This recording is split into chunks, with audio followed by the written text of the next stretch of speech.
জনাব লুৎফুজ্জামান বাবর সাহেবের মুক্তির দিন। আজকে এই আনন্দ আমাদের ঈদের দিনের চেয়েও বড় আনন্দ লাগছে। মোহনগঞ্জের মাটি, বাবর ভাইয়ের ঘাঁটি। ইলেকট্রা রেফ্রিজারেটর, খাবার তাজা তো জীবন তাজা।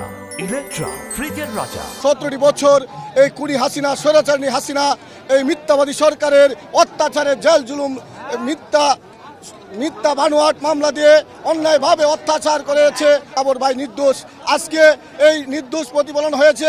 আপনারা সবাই অবগত আছেন, বিগত দিনে এই সরকার অন্যায়ভাবে অত্যাচারভাবে এই জেলটি 17টি বছর জেল কাটিয়েছে। সংগ্রামী সাথী বন্ধুরা আমার, আজকে আমাদের আপামর জনতার কাছ থেকে, এই পরিবারের কাছ থেকে দূরে রেখেছে। অনেক বেশি আনন্দ লাগছে, উৎফুল্ল লাগছে, যেটা ভাষায় প্রকাশ করার মতো ক্ষমতা নেই আমাদের। নেত্রকোনার সব সময়ের জনপ্রিয় নেতা জনাব লুৎফুজ্জামান বাবর, উনি যতদিন ছিলেন ওনার চেয়ে জনপ্রিয় নেতা এখনো আমাদের এলাকায় সৃষ্টি হয় নাই।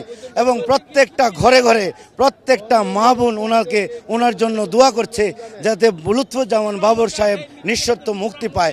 বাবর ভাই, বাবর ভাই, বাবর ভাই,